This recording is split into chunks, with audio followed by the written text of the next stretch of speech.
Olá, chegamos em mais um Pode Sentir. E eu quero começar com uma pesquisa aqui para vocês da Adobe, feita com mais de 2.500 profissionais criativos. E essa pesquisa revelou que mais de 70% dos designers sentem que suas emoções influenciam diretamente a qualidade do trabalho que eles entregam.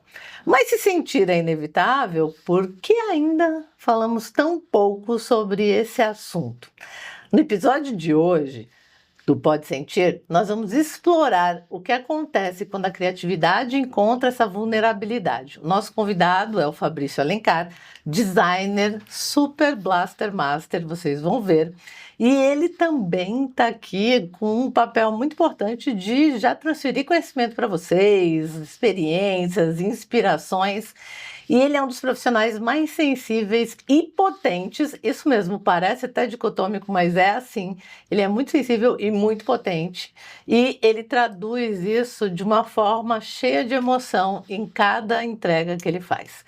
Vamos falar de ansiedade, de inspiração, de pressão criativa, de frustração e também daquela sensação indescritível de ver a ideia ganhar forma e ganhar o mundo. Esse episódio tem o patrocínio da Skill Flow, educação corporativa que transforma líderes por meio da inteligência emocional. Pega um café, ajusta seu fone, porque hoje o Pode Sentir vai mergulhar nos bastidores emocionais de quem vive para criar. E todos nós temos que criar, não é mesmo? Bora aí, Fabrício. Conta tudo pra gente. Tudo bom, Quem é Ale? você? Bom, Fabrício, 44 anos, pai de 2 crianças lindas, marido também. Já tô no mercado há 25 anos, fiz as contas no caminho pra cá. Gente, 25 ó, você vê o que anos. faz a participação de um podcast. Tá vendo?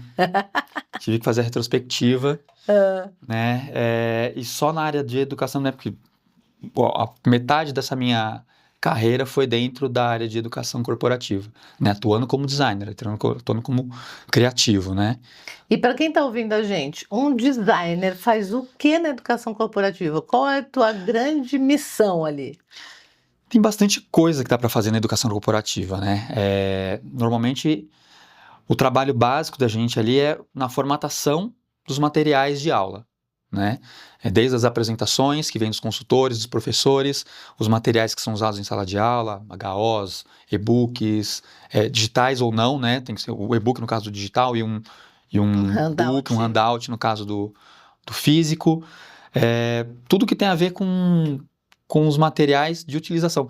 E também tem a comunicação, porque muitas vezes o treinamento ou o programa, a trilha, precisa da comunicação, né? Daquela régua de comunicação. Sim. Posts, banner para site, banner para... Tudo para engajar as pessoas. Tudo para engajar as pessoas. E a produção desses materiais também tem um grande propósito de tornar mais atrativo o consumo, né, Fabrício? Sim. Uma coisa que eu escutei de uma colega de trabalho, que foi muito importante para mim, e que eu acho que faz todo sentido, eu acho que o trabalho do designer na educação, no caso da educação corporativa, é potencializar aquele conteúdo, é potencializar a entrega daquele conteúdo. Sim. Né? Deixar ele com caminho livre de ruídos o máximo possível para que aquela informação seja absorvida da melhor forma, né? Legal. Show.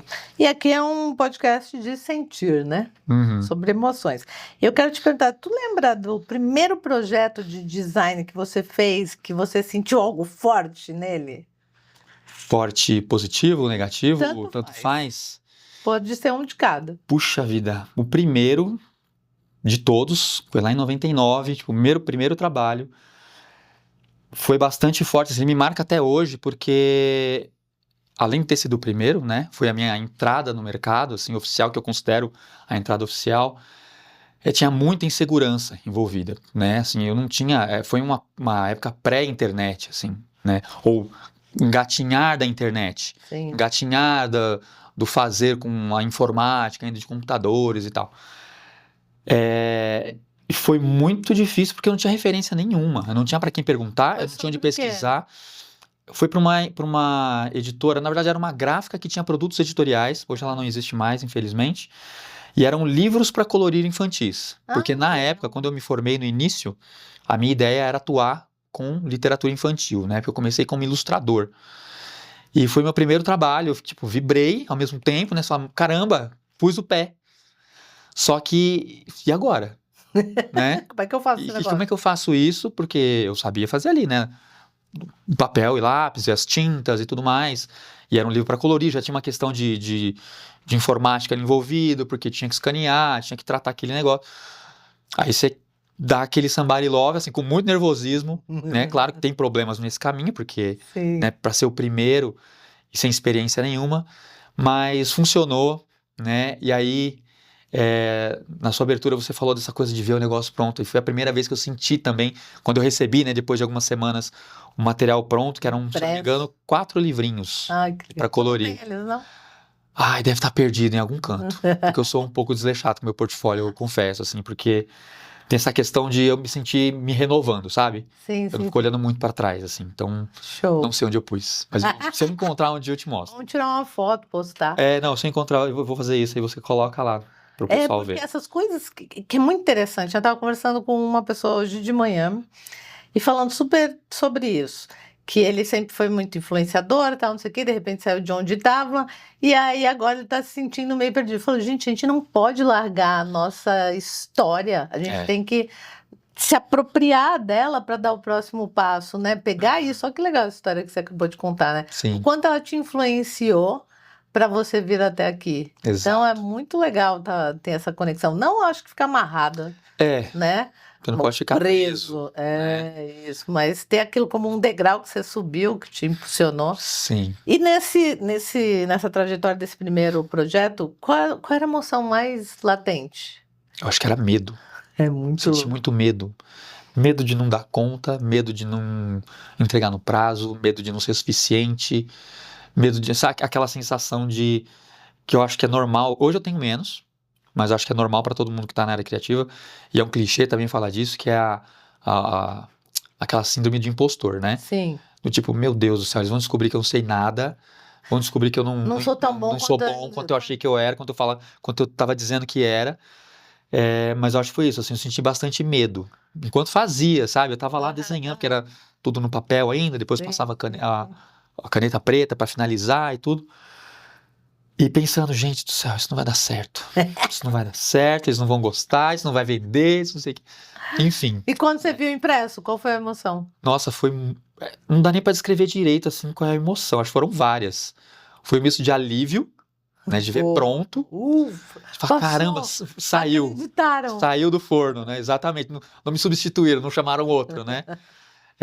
De alegria também, né? Eu fiquei muito contente, assim. Dá uma sensação de orgulho, sabe? De tipo, Sim. caramba, minha caminhada começou. Agora Eu senti vai. muito isso. Né? Falei assim, é o primeiro, né? Sim. Senti. E como tu entende ou percebe que as emoções acabam impactando o teu trabalho? Hoje. Olha, Hoje você já tem uma segurança, você já tem uma confiança. sim. Hoje é mais tranquilo nesse sentido, né? Hoje, assim, até porque depois de 25 anos já passei por diversos mercados, de tudo quanto é tipo de empresa, segmento, trabalhei com um monte de gente diferente. Isso me trouxe uma bagagem, assim, muito, muito robusta para encarar muita coisa, né? E a tranquilidade de falar também quando eu não consigo entregar alguma coisa, Sim. né? Porque no começo você fica tipo, mas será que eu tinha que saber isso? Agora, não, agora eu tenho segurança e falo, não, isso aqui não entrego, isso aqui eu não faço. Mas hoje é muito mais tranquilo, assim, hoje eu não sinto mais medo, né?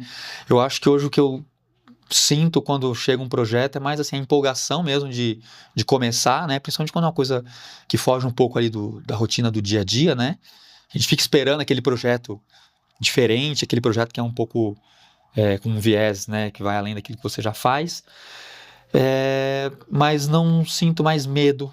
Eu acho que é muito assim me sinto muito tranquilo, né? Muito confiante, Inspirado. e inspirado, né? Normalmente eu fico muito inspirado, né? Mas é tudo muito mais tranquilo agora, assim, tô numa zona Ufa, mais, tinha que ter um benefício, né?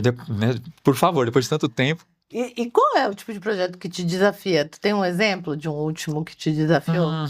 Que é diferente dos anteriores? Por exemplo, projetos que envolvem ilustração me desafiam bastante, porque apesar de eu ter começado a minha carreira como ilustrador e ter feito isso durante algum tempo profissionalmente, eu parei, né? Assim, a coisa foi mudando, o mercado foi me levando para caminhos diferentes e eu fui topando, né? Esses caminhos faziam sentido para mim e eu fui deixando de desenhar, de ilustrar, né? Dizem que é igual andar de bicicleta, é mais ou menos como andar de bicicleta, mais ou menos, né? Você dá umas raladas no joelho quando você volta a desenhar depois de muito tempo. Mas quando envolve ilustração eu fico muito empolgado, porque é um negócio que tá meio na minha essência primordial ali, né? Meu começo, eu desenhei a vida inteira, eu queria ser ilustrador, né? No início de carreira. Então quando entra um projeto que envolve ilustração eu fico empolgado. Aí eu acho que eu sinto aquele medinho de tipo, Resgata aquele será medo. que vai dar certo isso aqui? Ele tá ancorado lá de trás. Tá, não dependendo Aí- da proposta ele volta, mas... Isso daí é a base de dados emocional. Fica lá na base de dados, aí quando vem alguma Pois coisa é. que remete àquilo, você fala, peraí. Então volta um pouco, mas assim, me vem junto toda a experiência. Aquela olhada no retrovisor que você fala, você Nem- faz, você dá conta. É. Você vai Vai dar dar conta, certo. dá certo. Agora não tem mais aquele pânico, né? Não tem, não tem. Mas acontece de tu entregar alguma coisa para alguém, para um cliente, e o cliente fala, não era bem isso que eu esperava. Sim. Como é que você se sente nessa hora? Eu acho que hoje, muito diferente do no começo, que é uma coisa normal também entre pessoas que trabalham com publicidade, com design, É do uma meio artístico. venda, né, cara? É uma E venda de uma ideia. normalmente você espelha você mesmo naquilo que você está entregando, Aham, sabe? aham. E eu acho que isso é complicado, porque o não ao trabalho não é um não Pra a você, né? Não está dizendo que você... a pessoa não gostou, não quer dizer, a gente traduz, né? Que você, olha, eu não gostei dessa cor. A gente já escuta, você não tem talento. Você não é bom. Você, nossa, me arrependi de ter te contratado. Vem um monte de voz maluca na cabeça, né? Agora não, assim, o não é simplesmente você não atingiu, né? não atingiu aquele objetivo. Sim, E tá tudo bem, porque a expectativa do outro é muito difícil você traduzir, sim. né?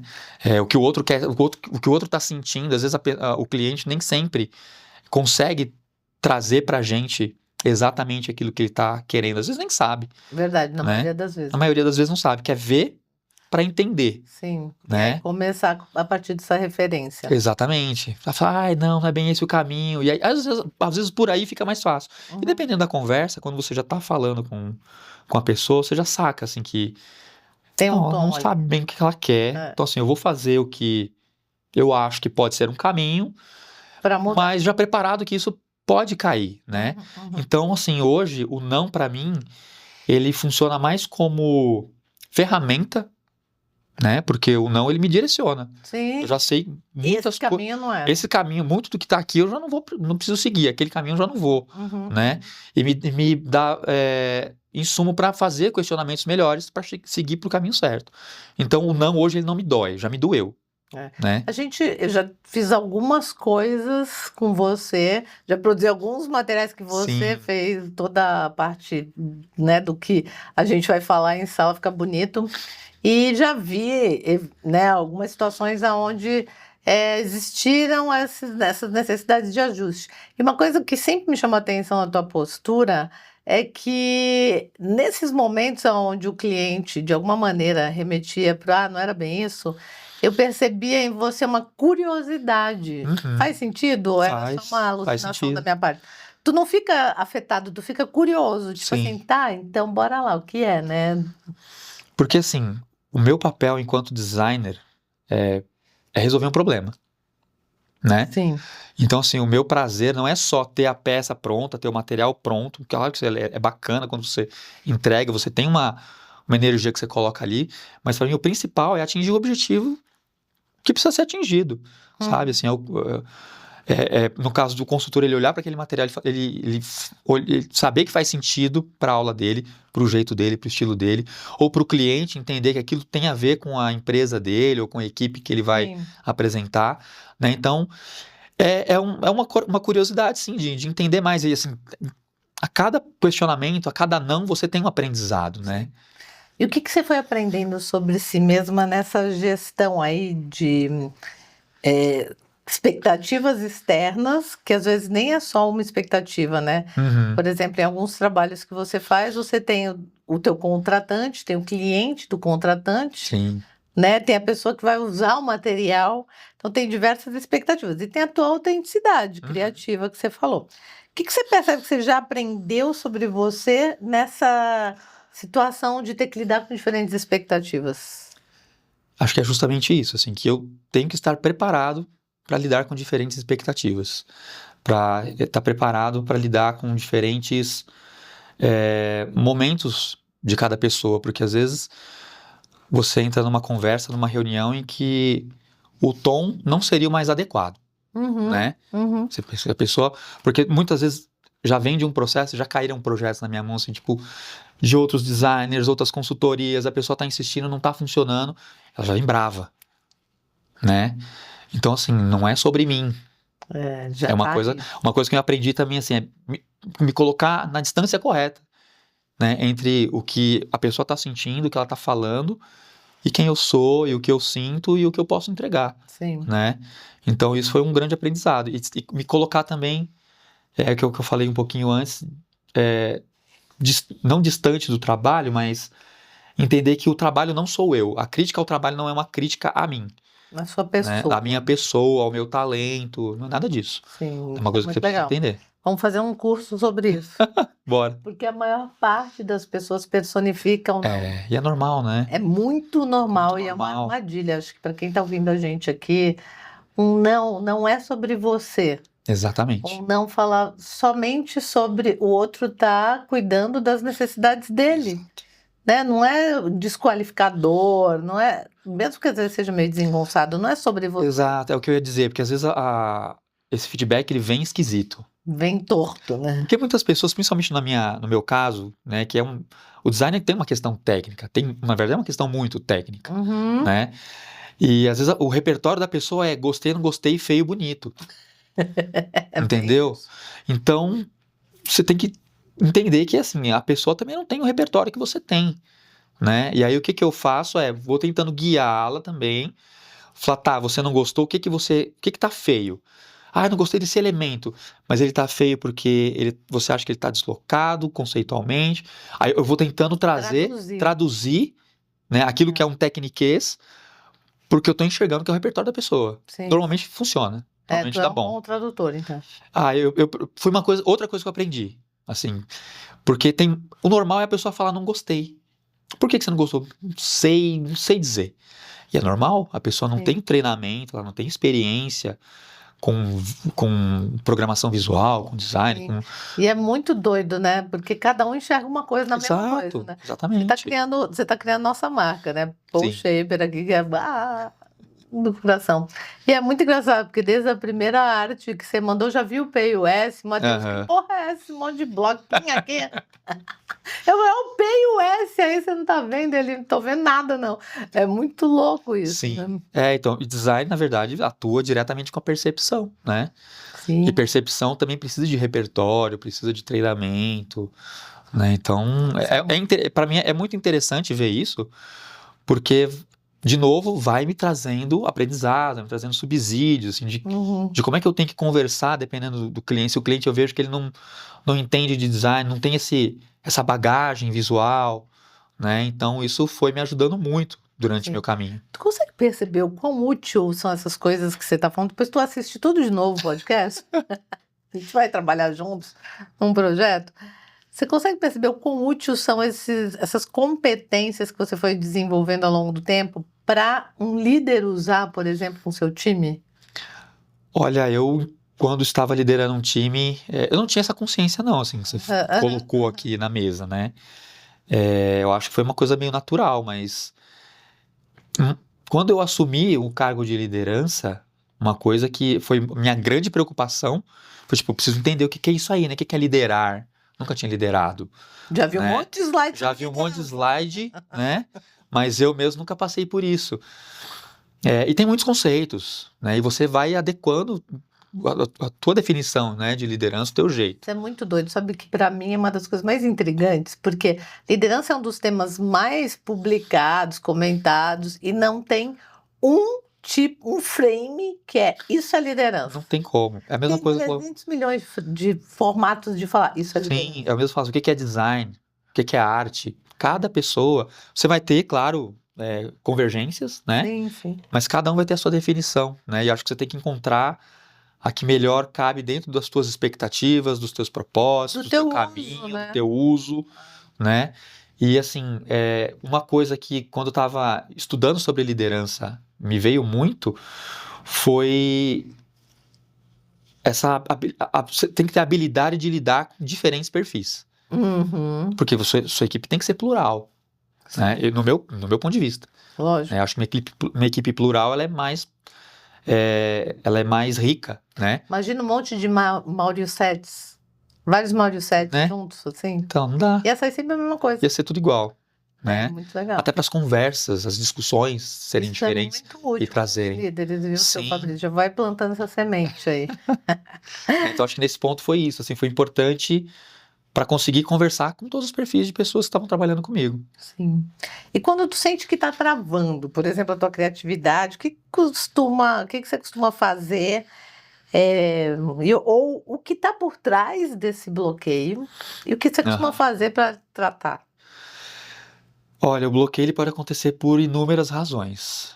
Pode ser por excesso, às vezes, de carga, né? E você fica sobrecarregado mentalmente, né? Porque o design é uma atividade intelectual, Uhum. né? Você tem que ficar pensando, você tem que ficar criando, você está lidando com muitas coisas ali mentalmente, e dependendo dos volumes que você acaba encarando durante uma semana, às vezes isso pega. Qual foi seu volume máximo, assim? Eu sei que você tem uma trajetória bem louca, assim. Eu acho que a época em que eu mais trabalhei foi na época que eu estava numa editora. É. Teve um. Tem número, assim, tipo, número de slides, o número de páginas, o número Eu de tenho o alguma número coisa? de horas que eu fiquei trabalhando, acho que foram 32 direto. Hum, Eu acho que eu cochilei assim no escritório, que louco. foram 32 horas.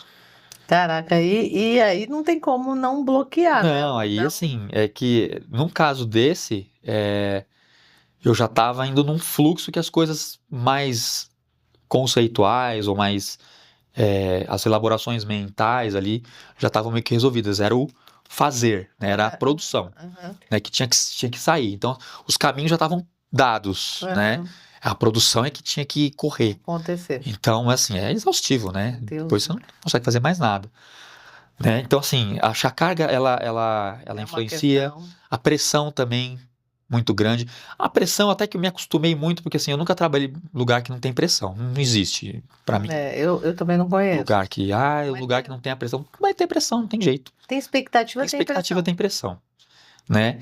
E às vezes, quando pega um trabalho, por exemplo, esses que me empolgam, tal, e que a minha expectativa junta com a pressão, ele junta com a carga, aí é o momento que dá uma travada, E o que você né? faz para destravar? Eu paro. É literalmente parar, assim. Paro, e eu gosto de fazer um café, né? Eu não gosto de café expresso, assim, porque eu não gosto do sabor do café expresso, e porque fazer aquele café coado, pra mim, virou meio que ritual, assim. Então, acho que Fica vendo aquela. de medir a água, ponto da fervura, pôr o café, põe a água, ver o café descer. Isso pra mim é meio terapêutico, assim, sabe? É uma coisa que eu faço, não, eu preciso relaxar, vou fazer um café. O pessoal vai tomar um café, você vai ficar mais pilhado, mas não é o café em si, beber o café, mas é o processo todo, né? Sim. Tipo o ritual do chá, assim, é um negócio que é meio... Seu é o ritual do café. É o meu ritual do café. Sabe? E outra coisa que eu faço depois disso, e assim, eu tento relaxar de alguma forma, né? Que nem eu moro hoje numa área, no interior de São Paulo, uma área rural. Isso me ajuda muito, que é um ambiente que eu gosto, né? Que me faz bem. Então eu vou lá para minha varanda, olho os pássaros um pouco, chega meu cachorro. Nisso a sua pressão, aquele barulho vai diminuindo, vai diminuindo, vai diminuindo. E aí eu volto. 15 minutos, 20 minutos, não é? Vou passar 2 não. É coisa rápida, sabe? Fazer um café, sentar lá fora, beber lá uma xicrinha, voltar. E ainda assim, às vezes fica meio truncado. E aí o que eu falava para minha equipe volta pro básico, vai pro elementar. Porque quando você tá muito tempo no mercado, você tem muita experiência, você vai no fluxo. As coisas estão ali, tá fluente, né? Uhum. E às vezes eu pelo menos preciso voltar do tipo, tá, quais são as minhas ferramentas aqui? Uhum. Tá, eu tenho as formas geométricas, o básico do básico. Às vezes eu preciso voltar, ponto, linha, plano, cores primárias, ok, vamos, sabe, assim, voltar pro ensino Fundamental. fundamental ali do design, Uhum. né? porque aquilo me aterra, né? Eu acho que Garante. me garante, né? Porque aqui, depois desse nível, tem o próximo nível, depois tem o próximo. Aí a coisa vai vindo, né? Fazer uma pesquisa também, né? Então eu gosto muito de pesquisar, por exemplo, no Pinterest, no Behance, portfólios de designers que eu admiro. Às vezes eu paro, não tem nada a ver com o que eu tô fazendo, mas eu paro para ir lá para Se abastecer. dar aquela. É isso que eu ia te perguntar. Da onde saem essas ideias? Tipo, People Shaper. A pessoa manda um questionário que dá umas trocentas páginas. E aí, depois, você faz o quê para ajudar aí quem tem que criar também? Como é teu processo? Se quiser usar o exemplo da People, pode usar que... Tá, não, assim, acho que o exemplo da People Shaper é basicamente o meu processo do dia a dia, assim, né? No caso de uma criação de marca, é um pouco diferente, porque você tem ali um nível de interpretação muito grande, né? Uhum. Tem ali expectativas de quem está fundando a empresa, às vezes é uma empresa que já existe, não tem uma marca, tem uma história por trás, tem um posicionamento que é desejado, né? Sempre tem uma história Sempre tem por trás. sim, a empresa existindo ou não, sempre tem, né? Então eu gosto de entender tudo isso o mais profundamente possível, entender as intenções daquele negócio, né? E aí eu vou para a parte que eu não sei como nomear isso, porque não foi uma coisa que eu aprendi, assim, foi uma coisa que eu desenvolvi para mim, né? Eu vou para uma investigação conceitual mesmo, assim, sabe? Eu vou ali, tá, o que isso tá me remetendo, essa fala desse cliente, dessa pessoa, sabe? Esse ponto do briefing, porque às vezes tem pontos que são chave ali, você lê, você fala, peguei. E não é necessariamente alguma coisa sobre o negócio em si, mas sobre intenções, sobre a alma, sobre o que a pessoa quer sentir quando vê aquilo, Sim. né? Ou o que ela quer que as outras pessoas sintam quando olhem para aquele material. Eu vou para a escrita, meu processo conceitual é de escrita. Meu processo de design começa com escrita. Legal. Porque para mim é mais fácil pensar, né? Então assim, eu vou meio que dissecando aquela ideia antes de chegar no visual, né? Então eu vou vasculhando também o meu repertório. Então, sei lá, a pessoa quer que as pessoas sintam orgulho, alegria, é uma marca que quer se posicionar como formal ou informal. Eu vou fazendo um mapa mental quase, né? É do meu jeitão ali, né? Não tem uma forma. Vamos criar uma metodologia Fabrício. Né? Vai ser meio confusa, mas pode ser que funcione para algumas pessoas. Vai ser boa, vai ser boa. A maioria de nós está confuso ultimamente. Isso é verdade. Isso é verdade. E aí você vai para esse lugar da escrita, E aí da escrita eu vou encontrando, por exemplo, o Back to Basics lá, né? Que forma básica pode remeter à solidez, né? Sei lá, alegria, que cor, como é que formas combinar. Aí eu vou moldando isso, moldando, até entender, puxa, eu acho que eu não preciso de um símbolo, talvez eu consiga na tipografia, né?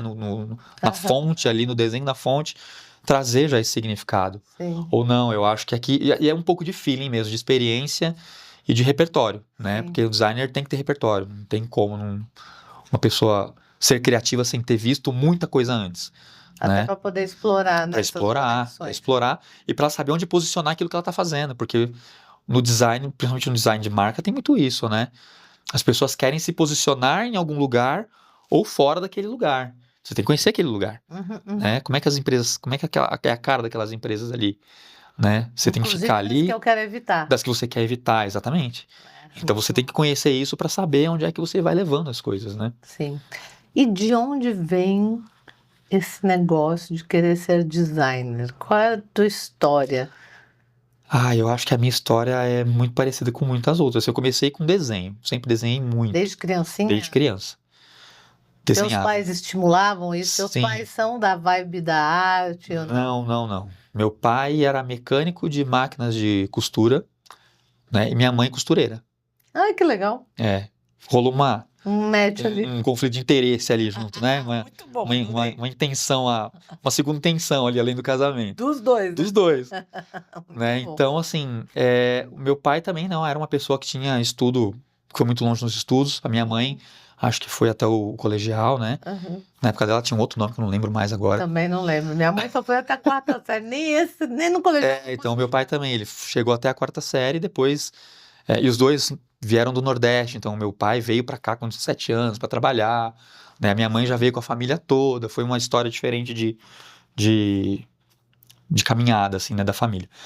Mas eles não tinham nada a ver com a arte, assim, né? E era uma coisa que eu sempre gostei e que eu perguntava pra eles. Era um feeling, né? De que eu ia trabalhar com aquilo, eu queria trabalhar com algo que tivesse a ver com desenho, Uhum. né? A única coisa que meu pai conhecia de desenho era engenharia. Eu falei, eu sei que engenheiro desenha, né? Maravilhoso. Talvez você tenha que fazer engenharia. Então, durante um tempo, se me perguntasse, eu queria ser engenheiro mecânico. Sim. Por causa do desenho, né? Na época eu desenho, eu gostava de desenhar carro, desenhar personagem, então... Mas aí, na escola mesmo, você vai conhecendo outras pessoas que têm outras vivências, né? E aí você vai entendendo que tem outros caminhos. E aí foi na época do colégio. Eu fiz um colégio técnico.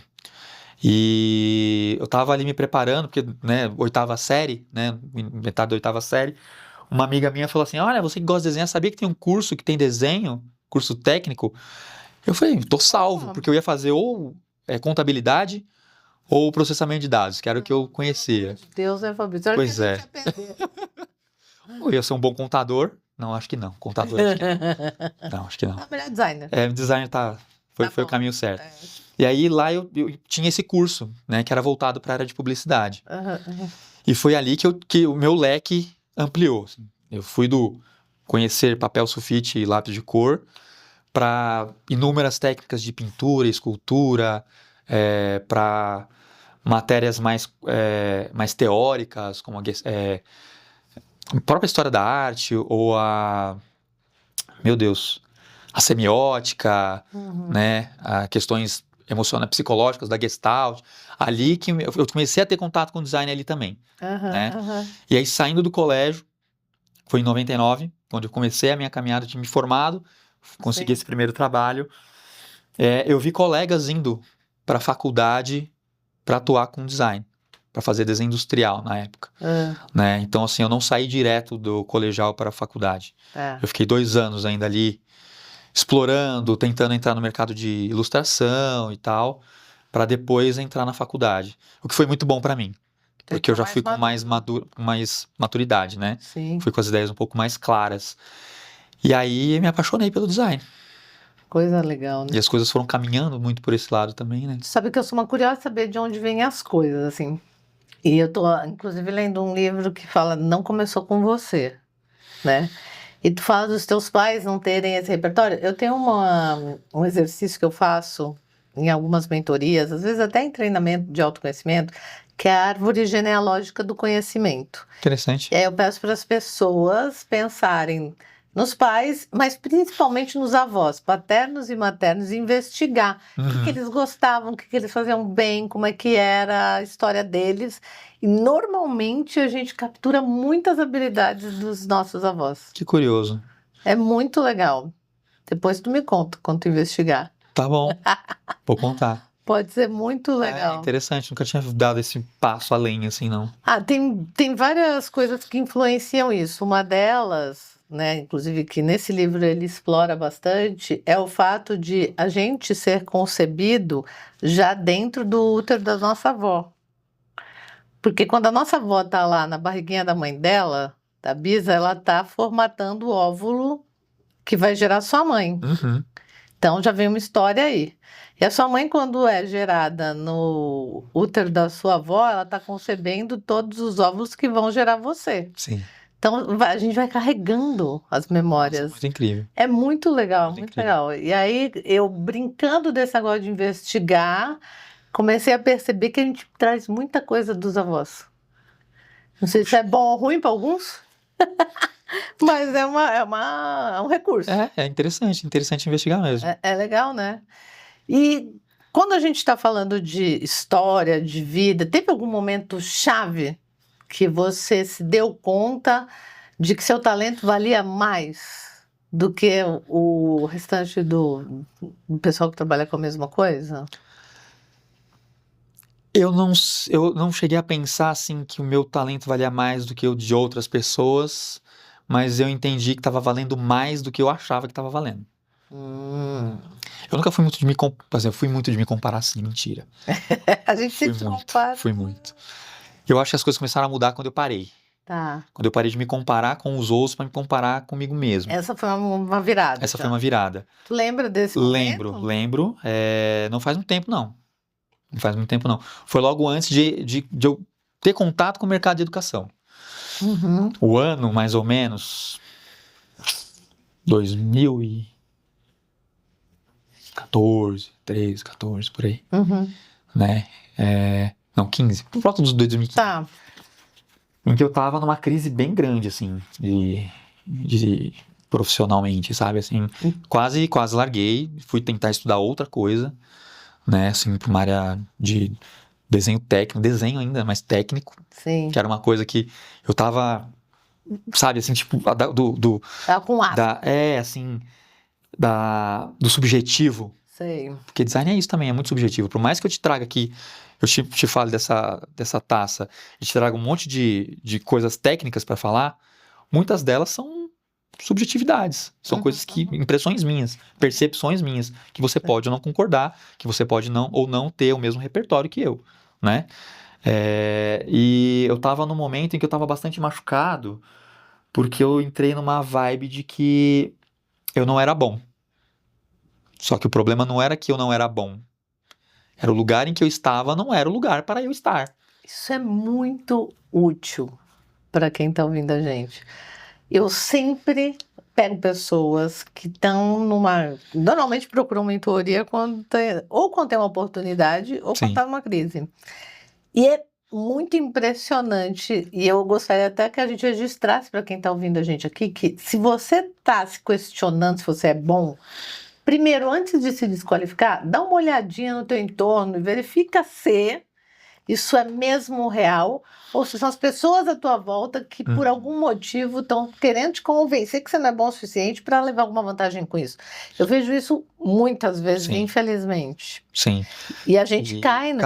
Cai muito fácil, porque principalmente que às vezes você tem pessoas que você confia ali, né? Uhum. E aí você percebeu no ambiente, que sinais o ambiente deu para você perceber isso?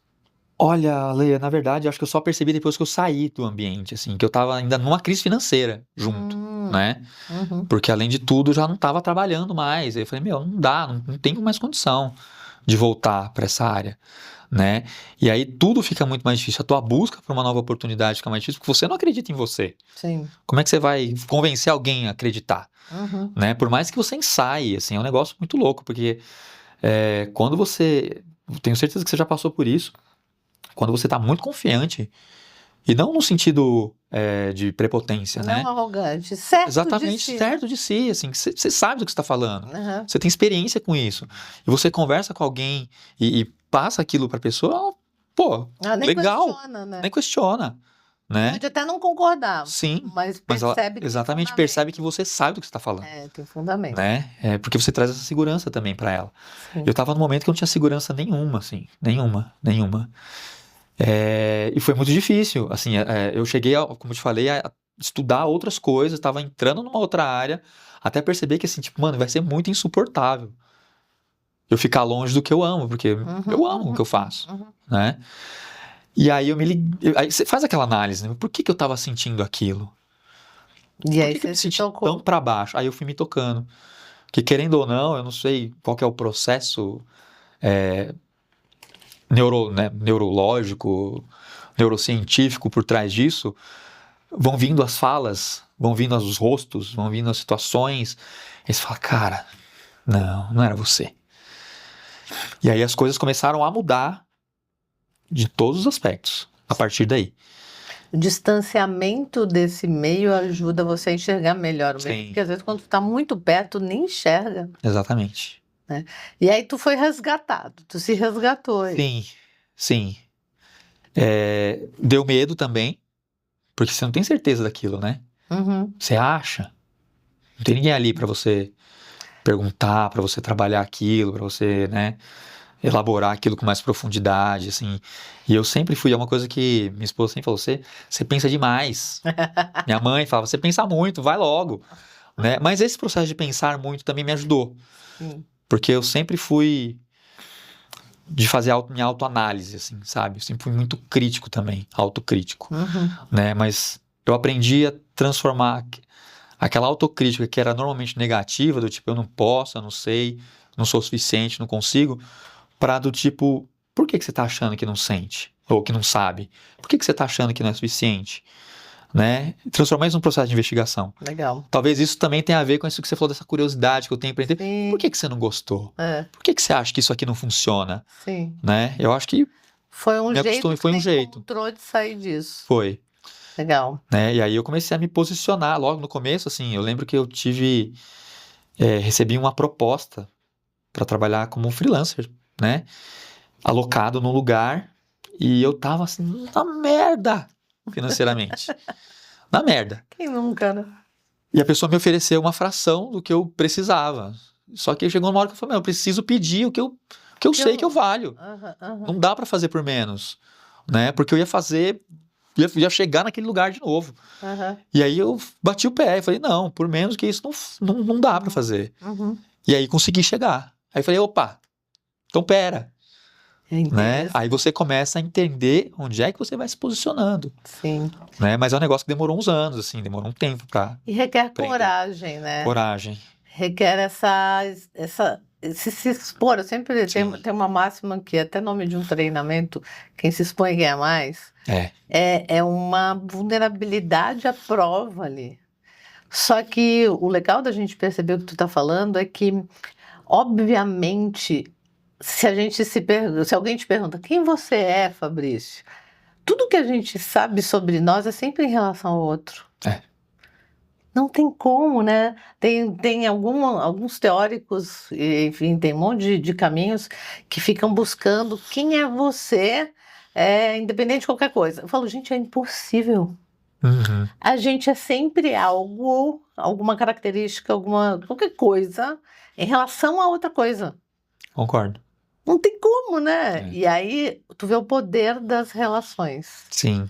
E a gente tem um propósito forte aqui, acho que isso me acompanha em todos os trabalhos que eu faço, que é ajudar as pessoas a perceber quais relações mais te influenciam e como te influenciam. Sim. Porque precisa, de vez em quando, fazer uma faxininha, né? Precisa e entender quais são as relações que são mais potentes para você, Sim. né? Que nem nesse processo, minha esposa me ajudou muito também. Normalmente, pares afetivos quem tá de fora consegue enxergar umas coisas que é difícil você ver, né? Porque você tá sofrendo ali, né? Você tá sentindo incômodo, dor, você não tá conseguindo se afastar daquilo. E ela que me colocou um pouco isso, do tipo, você tem que se valorizar. Você não pode aceitar menos aquilo que você acredita que você vale. E a coragem de fazer isso, sabendo que você tem, né, o boletão lá para pagar. Mas em algum momento você tem que fazer. Ai, meu Deus. Pois é, eu não tinha pensado nisso não, mas assim... Acho que esse é o maior impeditivo que a gente não assume. Tá, vou me posicionar, mas se vier uma negativa, então eu vou ter que... Aí eu vou ter que dar um passo para trás, será? Concordar que eu realmente não valho? A gente evita isso a qualquer custo. Sim. Porque a gente também leva isso para personalização, né? Personificação daquilo, né? Talvez não valha para aquela pessoa. Exatamente. Que não tem significado. A gente tem que ter certeza de quanto a gente vale. É isso. Eu falo isso para eu ouvir também, tá? Eu me lembrar. E eu quero falar para você também, que está ouvindo a gente aqui, quanto você vale. Não é quanto você acha que os outros acham que você vale. É quanto você sabe de verdade e sem se sabotar. Sim. Porque às vezes a gente também a gente tem uma mania de querer ser humilde. Então. Né? Que vem muito da nossa cultura latina, religião, um monte de coisa. E que não contribui para isso. Na verdade, contribui para os outros abusarem da tua boa vontade, né? Exatamente. Então, nessa trajetória que você vem desse lugar, tiveram influenciadores? Quem foram teus influenciadores nesse caminho? Inspiradores? Puxa, teve bastante gente, assim, normalmente eu trabalhei com muita gente boa, sabe? Em determinado momento, dali pra frente, assim, né? Então, alguns colegas me inspiravam muito. Eram pessoas que eu respeitava, não era só assim...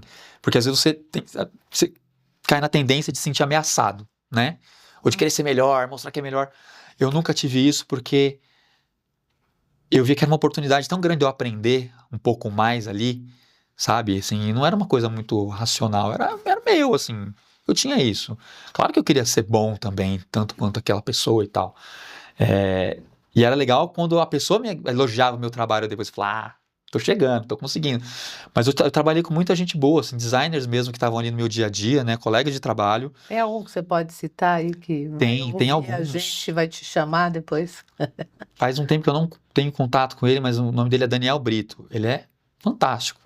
É um dos melhores caras que hoje está no mercado, assim.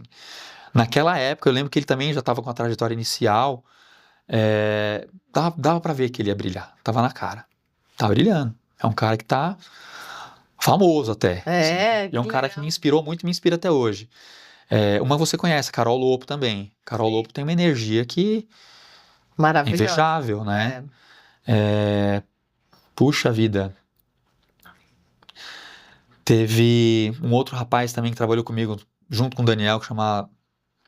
Eu lembro só do sobrenome dele. Bergossi. Ele vai saber Ele que é vai ele. saber que é ele. Se ele por acaso viu o podcast, ele vai saber que é ele.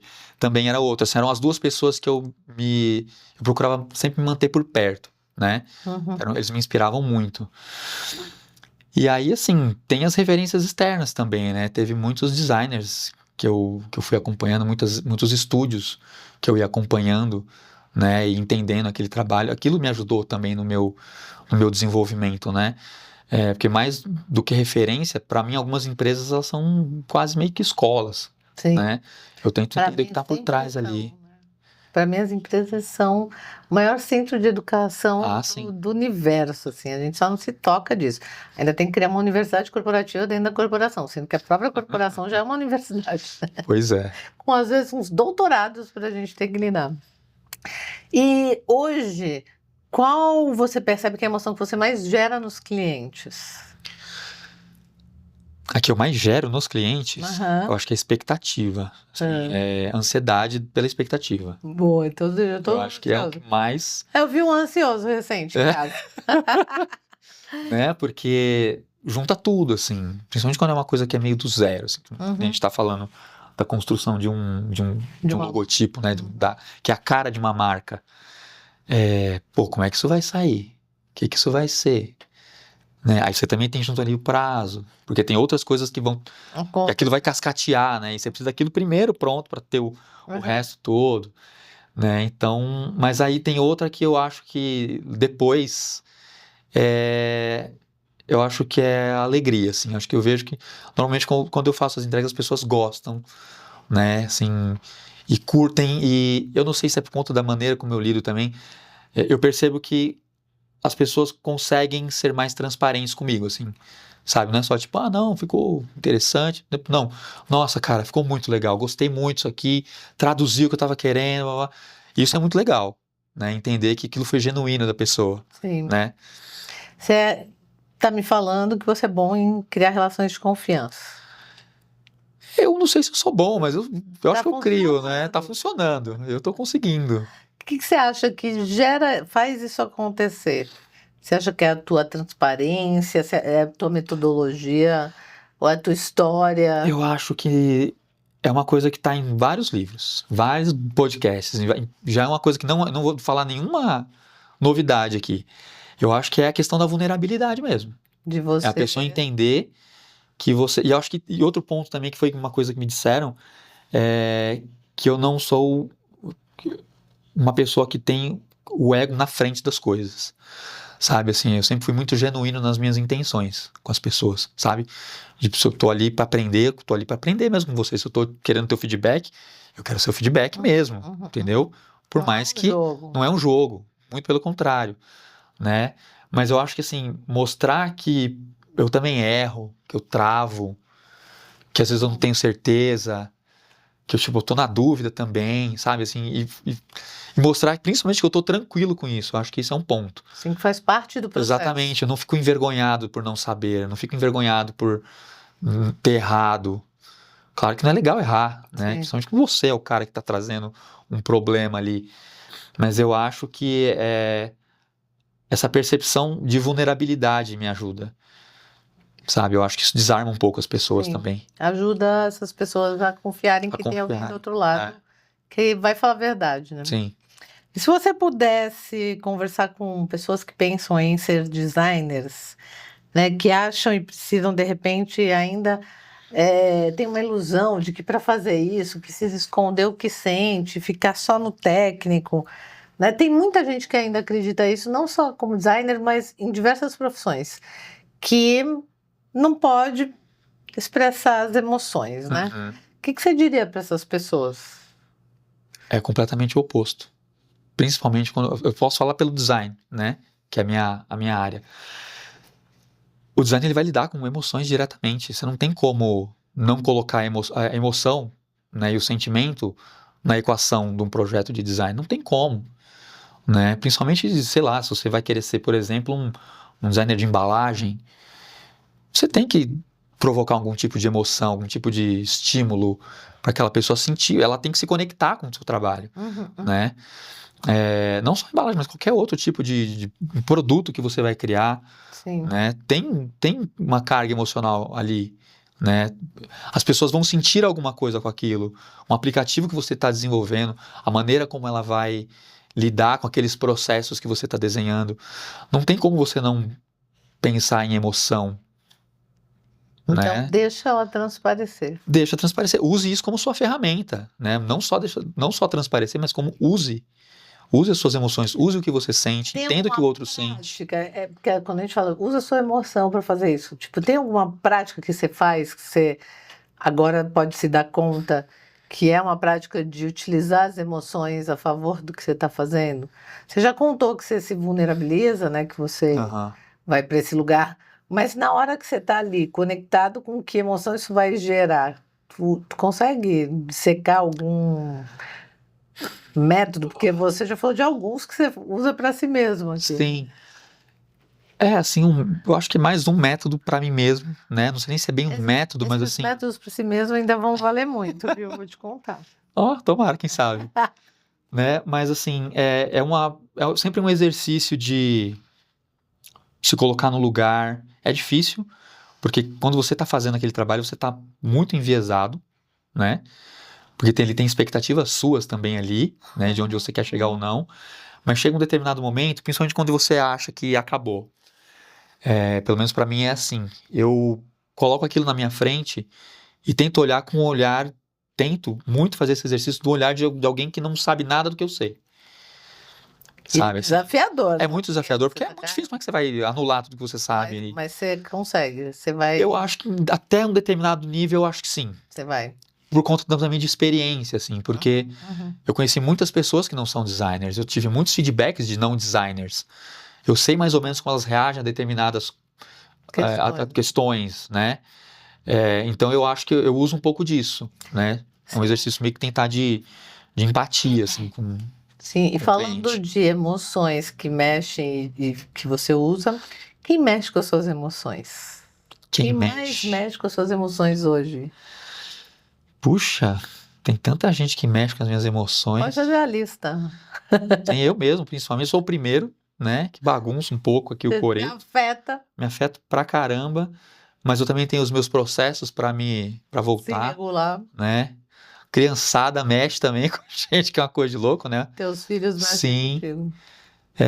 acho que... Eles mexem em que lugar aí? Ai, tem vários, eles mexem desde da coisa mais sublime, assim, da paternidade, né? Daquele amor incondicional, e de você, é muito clichê essas coisas todas, mas não Mas tem é como, verdade, só quem não tem passa por isso como. sabe, não tem como não falar disso, né? De você olhar eles brincando juntos, assim, e de você sentir uma alegria tão profunda, que você fala, puxa, o mundo podia acabar agora, É, podia desligar a TV, sabe? Já tô satisfeito, é muito gratificante isso. Eles estão com qual idade, os teus? Eu tô com o B com 10 anos e a Manu com 7, Ai, gente, que né? delícia. Eu também Muito gostoso. eu tenho dois com mais ou menos 2 anos e meio de diferença, só que o meu tem 29 e 27. E é muito louco te ouvindo falar isso, porque um mora em Miami, outro mora aqui, mas tem a vida dele com a Aham. esposa, né, com o filho dele. E hoje vão estar os dois à noite em casa. Ai, que legal. E é muito louco, porque como é interessante ver a dinâmica dos filhos e você olhar de fora e falar assim, Nossa, eu fiz um bom trabalho. Gente, Então, eles se dão, né? Eles se gostam ali, eles sim, se conectam. É muito isso é muito louco. legal. Mexe com as emoções. Mexe muito, até a hora que você quer dar uma torcidinha de pescoço, né? Isso Também. também mexe, faz parte. E eu acho E assim, é na mesma intensidade, né? às vezes é essa intensidade, Tu fala, né? eu amo tanto, mas tô apertadinha. Mas eu falo, tem uma época que eu falo, vou colocar vocês na calçada, pra ver se alguém leva, né? Eu brincava com eles. Mas eu acho que assim, mais do que pessoas, sabe? Eu acho que são muito, assim, situações, né, que vão mexendo, assim, às vezes as misturas das situações. Por exemplo, num contexto de home office, em que você tem ali a dinâmica toda da sua casa, dos seus filhos, a sua relação com a esposa, o trabalho doméstico e o seu trabalho ali junto, o cliente, as expectativas do outro lado, metas e não sei o quê. Isso é muito fácil de virar um Furioso. furacão ali, né, te bagunçar. Você já falou da sua mulher ser uma ferramenta reguladora para Sim. você, né? Quando tá esse furacão aí, ela dá mais uma acelerada ou ela ajuda a dar Não, uma ela me boa? aterra, Nath, maravilhosa. Ai. Ela me aterra muito, muito. E assim, hoje a gente tem uma Ela é a que relação. traz as emoções da calmaria para você. Às vezes ela me regula sempre para aquilo que ela sente que eu preciso. Se eu tô muito, ela baixa a minha bola. Se eu tô muito tranquilão também, ela falou, e aí, né? Provoca, né? Então isso é Maravilhosa. muito legal, assim, a gente construiu muito bem essa dinâmica, eu acho, Muito né? legal. E a Isso é muito recíproca bom. deve ser verdadeira, Sim, né? sim, a gente aprendeu a. Eu acho que é isso, né? Quando você convive tanto tempo com a pessoa, a gente tá juntos há quase 20 anos já. Maravilhoso. Isso é 18 uma anos. vida, né? A gente fica mais tempo com essa pessoa do que sozinho. Pois é, tô quase já, Aí, ó. mas mais com ela do que sozinho, Tá vendo? né? Então, eu acho que é interessante que vocês se entendam, né? Se entendam como o outro funciona, como é que você ajuda o Sim. outro, potencializa o outro ou não. Sabendo que nem sempre vai concordar, Nem né? sempre. Assim como no trabalho. Exatamente. E para fechar, hoje o que mais te emociona na tua profissão? Olha, acho que hoje o que mais me emociona na minha profissão, não dá nem para dizer assim na minha profissão, porque assim, são tantas vertentes, mas no ramo que eu atuo, que é a educação principalmente, né? O que mais me emociona é saber que eu tô ajudando alguém a aprender melhor, sabe? Assim, que eu tô colaborando com aquilo que eu falei no começo, aquela frase que na verdade foi a Wendy que me falou numa conversa, assim, de almoço, sabe? Que eu achei aquilo tão profundo, mas de potencializar o trabalho de alguém que está indo ensinar alguma coisa. Você está, em algum nível, facilitando a Sim, aprendizagem, né? exatamente.